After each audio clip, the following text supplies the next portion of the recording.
dampening down. We're back. We're live. I'm Jay Fidel, and this is Community Matters, and we're going to ask what's going on already with, with the ban. The Ninth Circuit ruled, was it last Friday, was it? Today. This morning. This morning. Yeah. Yeah, okay. Hot off the press this morning. Yeah, that's Clare Hanusz, and she is an immigration lawyer. And she's been on our show many times, and she has done a lot of good things in Hawaii vis-a-vis immigration. And she is familiar with the immigration community, that is the people who would like to come here. So it's very important we get her take on the ruling in the Ninth Circuit, not only on this ban, but on the other bans that have come by and what's likely to happen in the Supreme Court. So what happened this morning, Claire? Oh, so this morning, the Ninth Circuit issued a decision that we had all been waiting for. And it basically upheld the injunction that Judge Watson issued back on March 15th in Hawaii. So there was a three-judge panel that issued a unanimous decision, and it's a great decision. It's 86 pages. It's available if you just Google Ninth Circuit. It came up right away, and I really encourage people to take a read through it, because it's important for people to read and understand. And basically what the Ninth Circuit said is that in the sixth or seventh line, immigration, even for the president, is not a one-person show. So basically the president has limitations to his power. This was a reaffirmation of the power of the judicial system to keep in check the president's attempts at extreme powers, and sets things up for the Supreme Court probably in the fall. Yeah. Well, it's good news in many ways. It's good news for people who have been intimidated and disrupted over these bans. It's good news for the Constitution in terms of, yes, there is a provision about religion, freedom of religion. Gee, the country was founded on that. Right. And there's also, to me, the important thing is the Constitution is alive and well in terms of the balance of power, the three. I heard recently that there was a poll taken of people in the street, and they were asked, what are the three parts of government, three branches of government in this country? Nobody knew.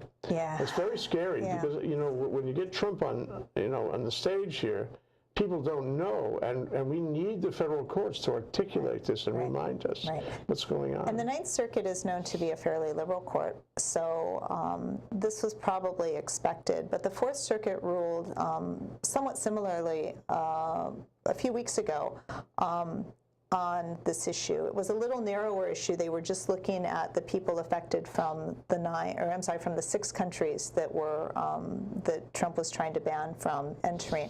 It did not address the refugee ban, which was in the state of Hawaii's suit.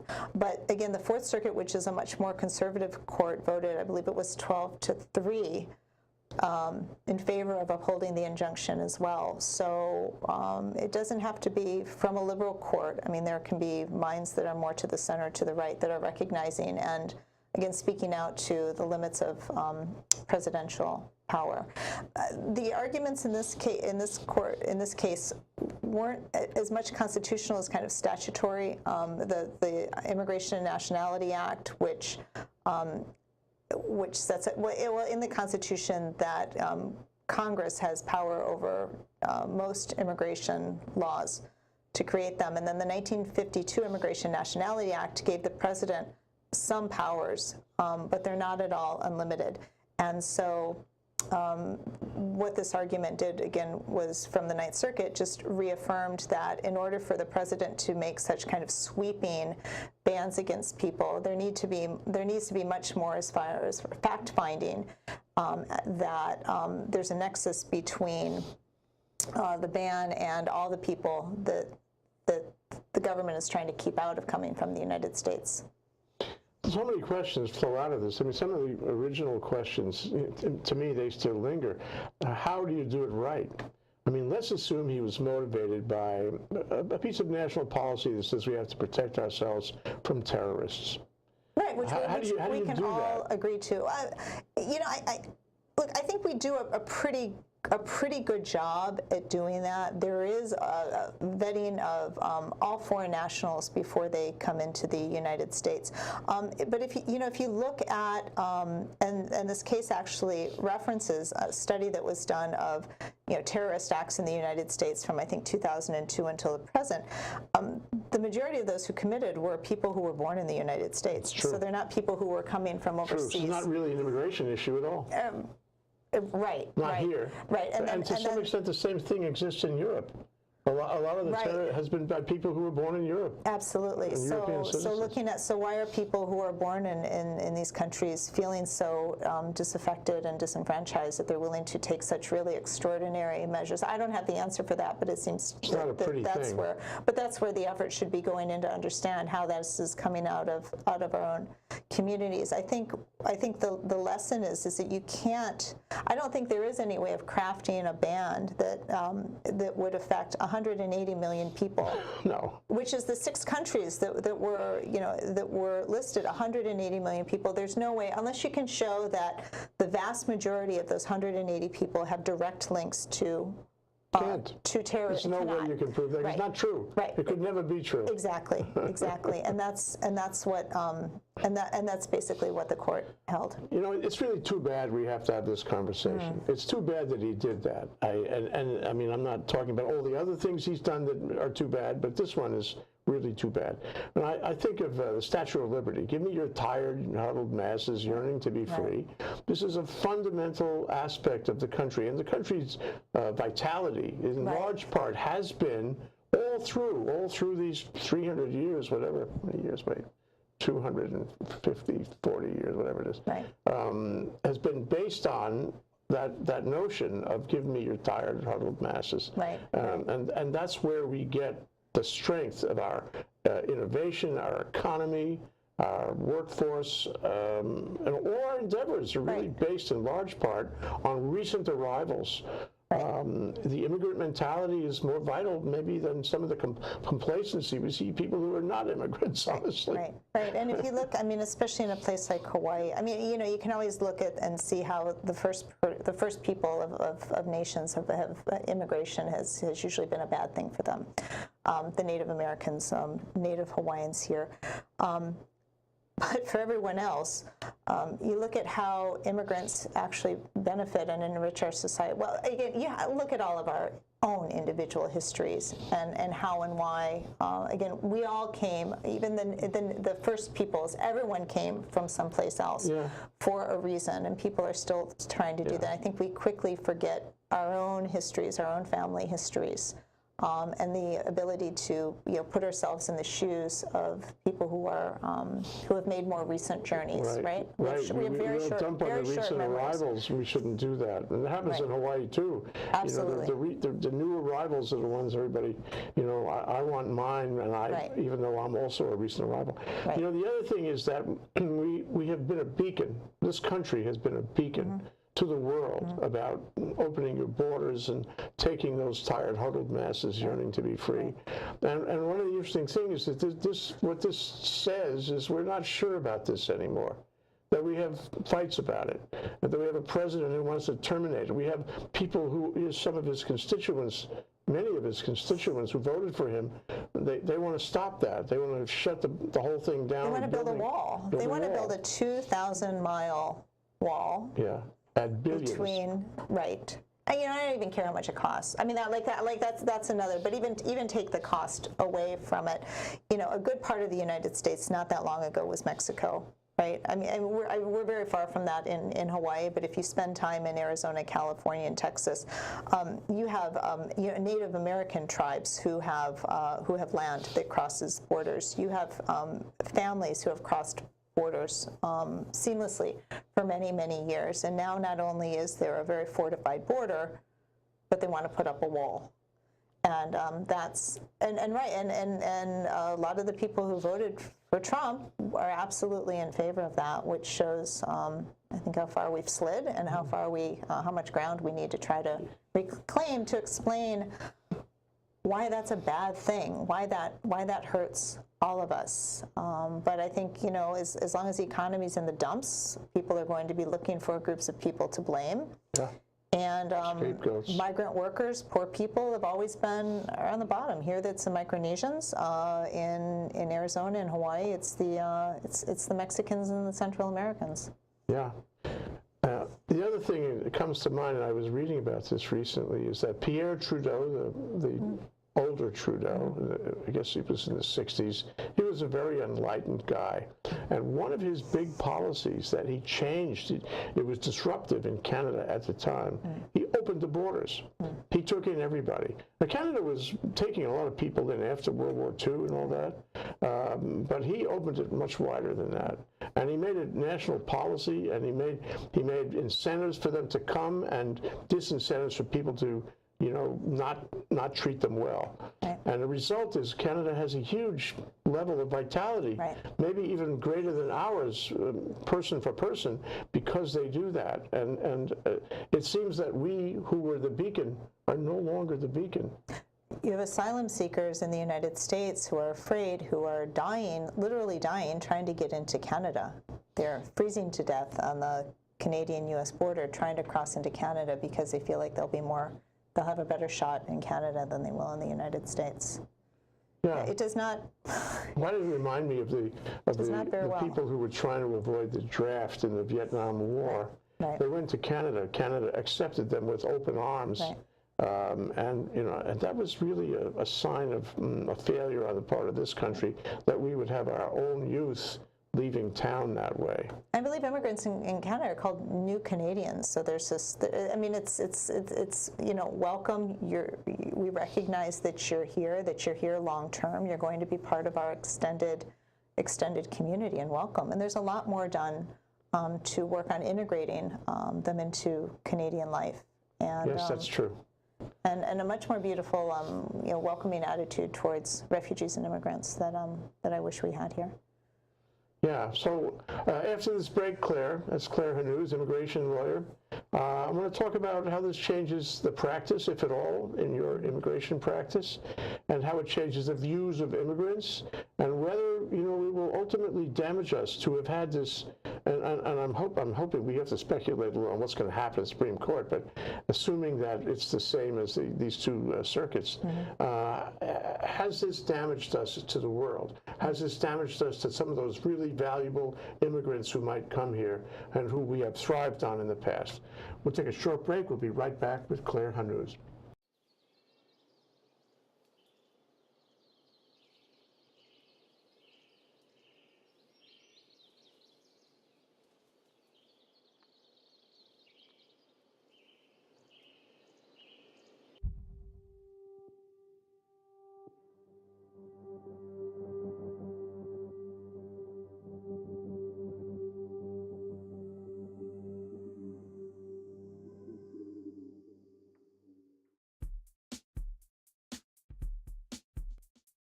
Going to the game and it's gonna be great. Early arriving for a little tailgate. I usually drink but won't be drinking today cause I'm the designated driver and that's okay. It's nice to be the guy that keeps his friends in line, keeps them from drinking too much so we can have a great time. A little responsibility can go a long way cause it's all about having fun on game day. I'm the guy you wanna be. I'm the guy saving money. I'm the guy with the H2O and I'm the guy that says let's go.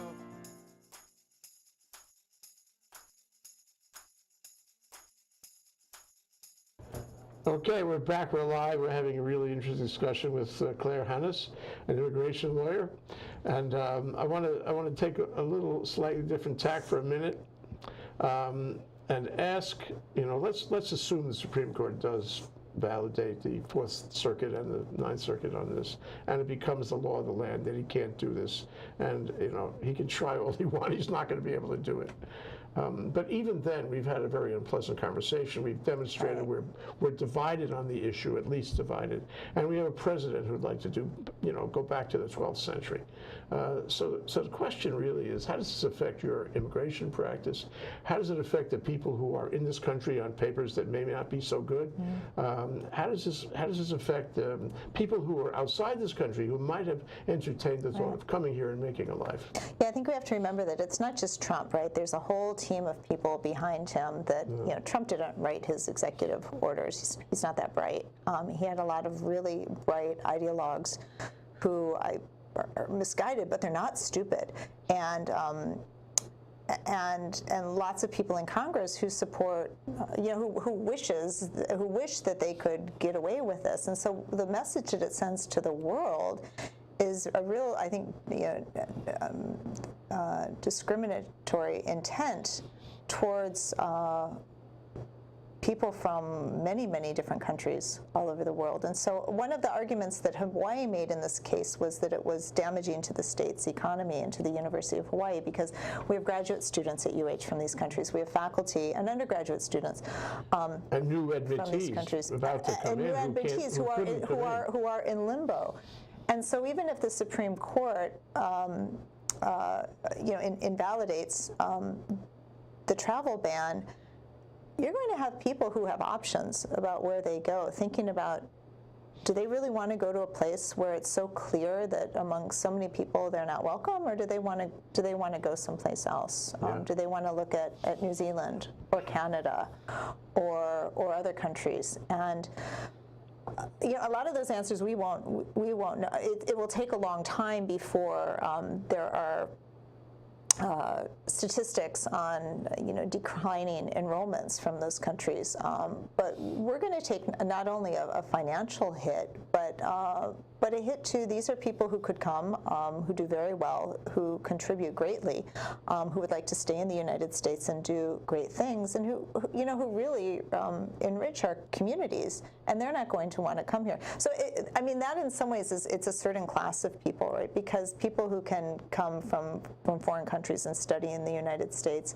often are coming from more elite. So you have that group of people who are impacted.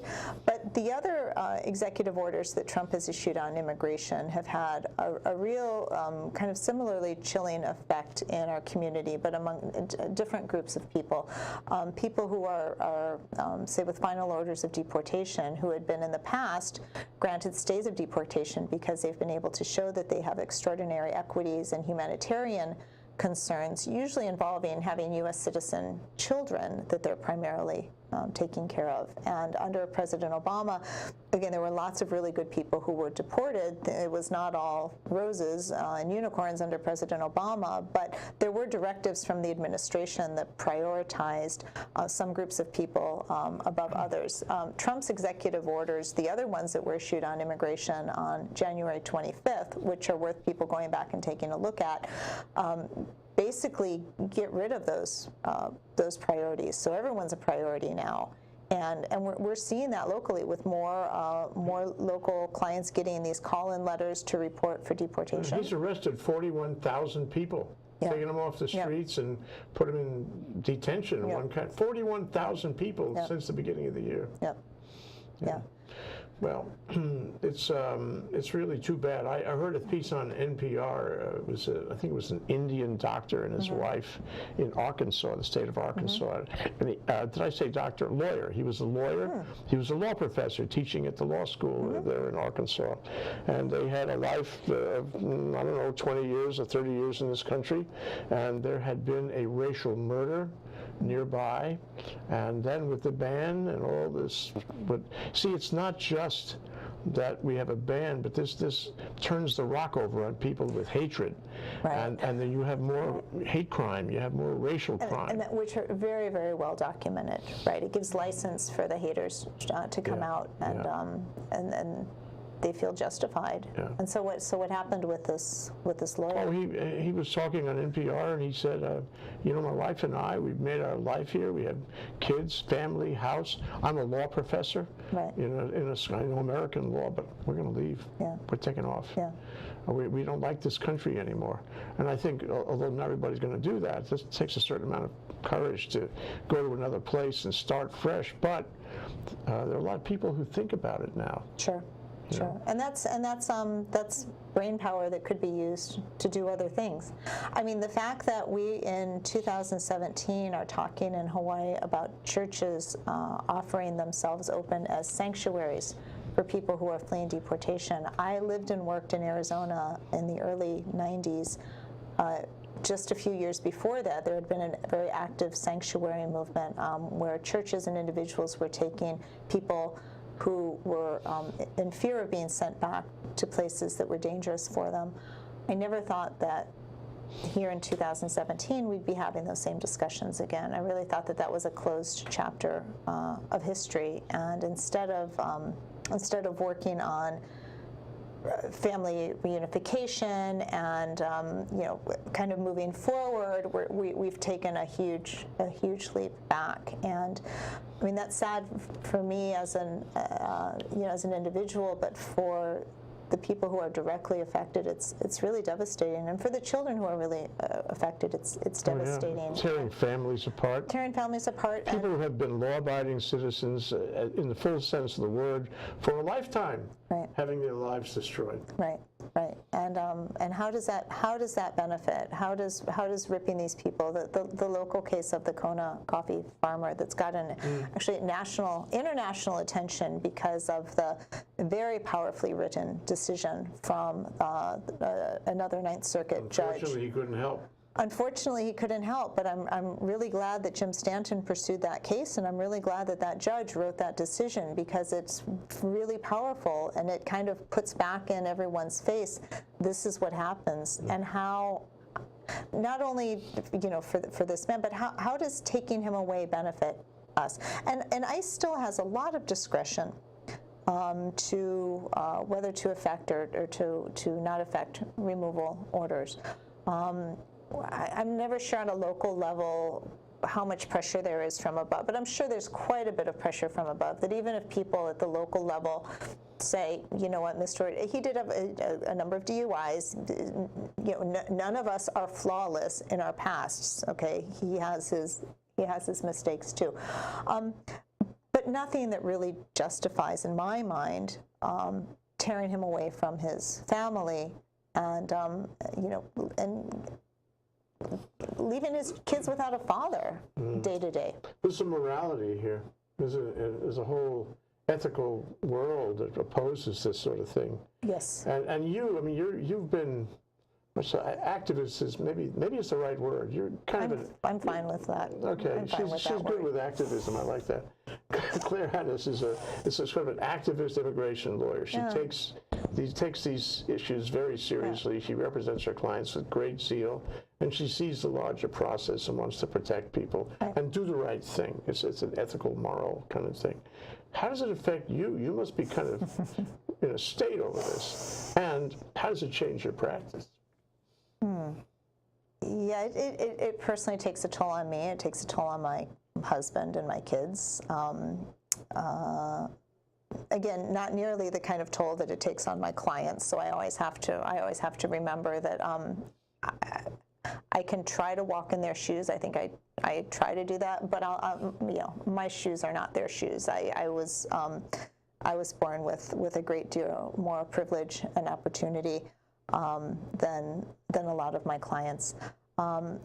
It's really about kind of sustainability and not burning out, and finding solidarity, I think, with people who also care about these people the way I do, and who will come out and support them in different ways. I can support them by helping them with their legal issues as best I can.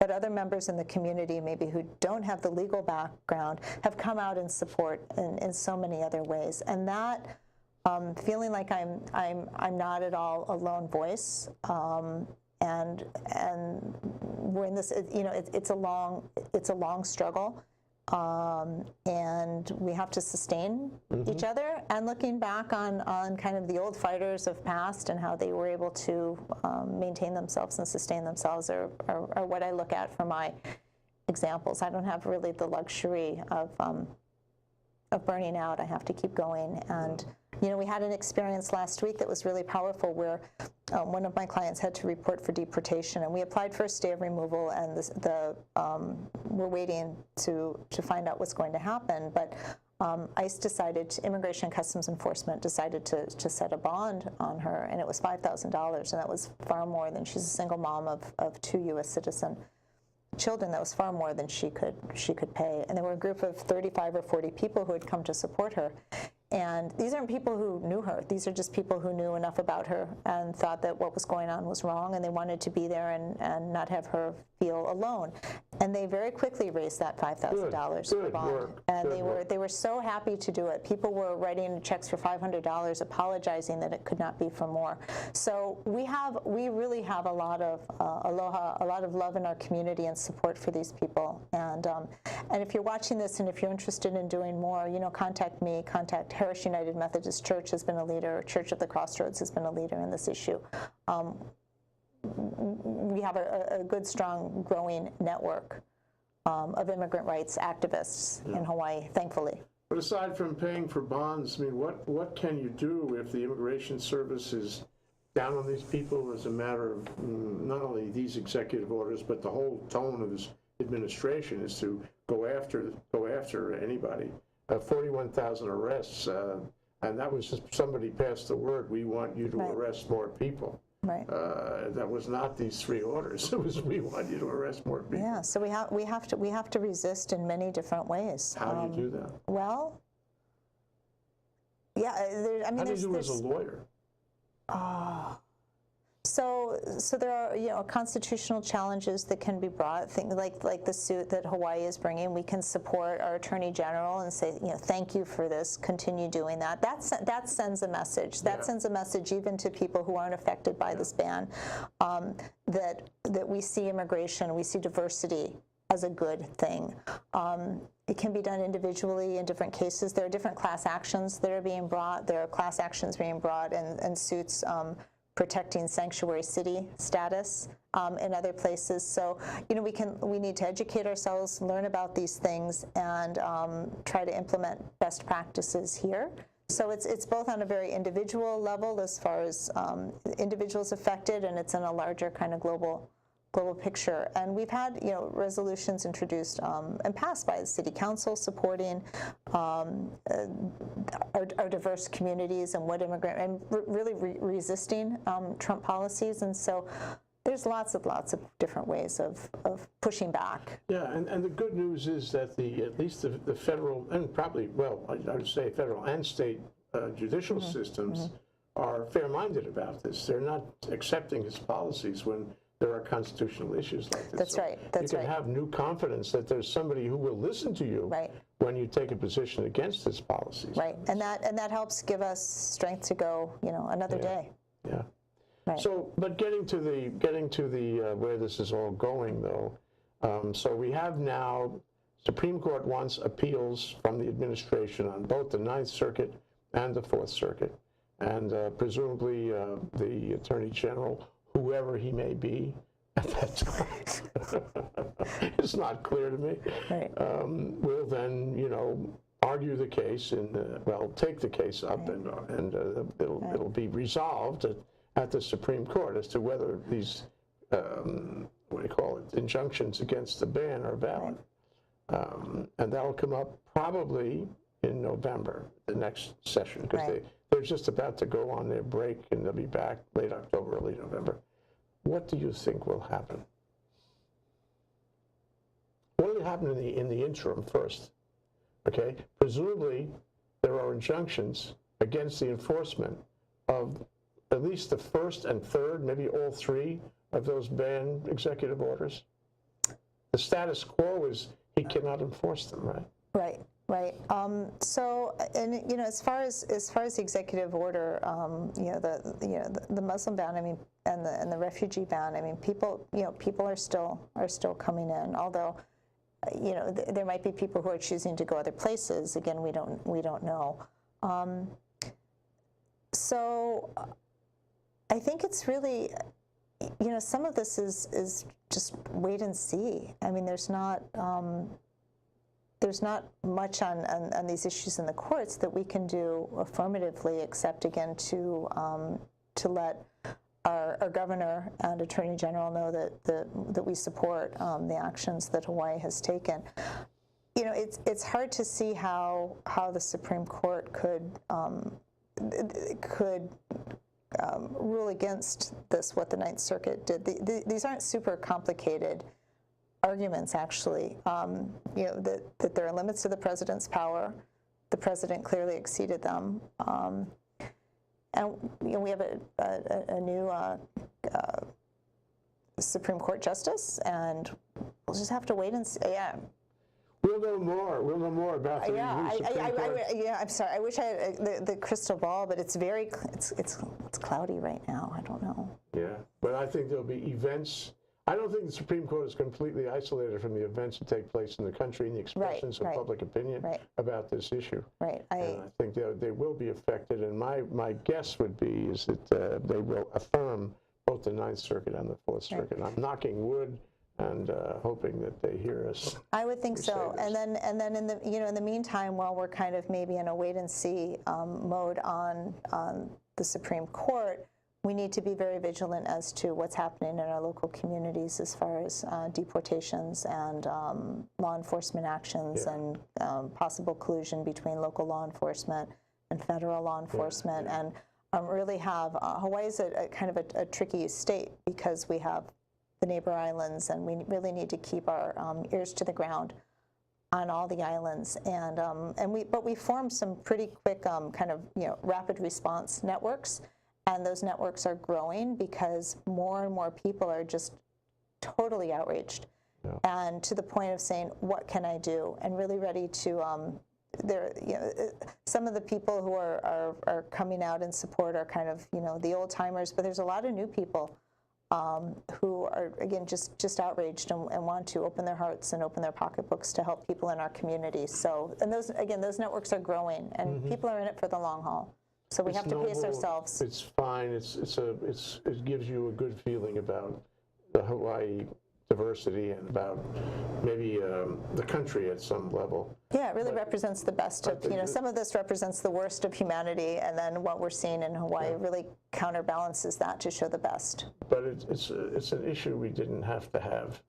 It's a controversy we didn't have to have. No, I mean, there's so many. It's so many other important things. It's one of so many controversies that we don't. I mean, we're only talking about immigration. We're not talking about women's rights. We're not talking about environmental rights. And all of those, I think all of those movements that had made so many grounds, healthcare, are all in a really trying to hold on desperately to the gains that have been made, but really hoped to be much further along in advancing the issues.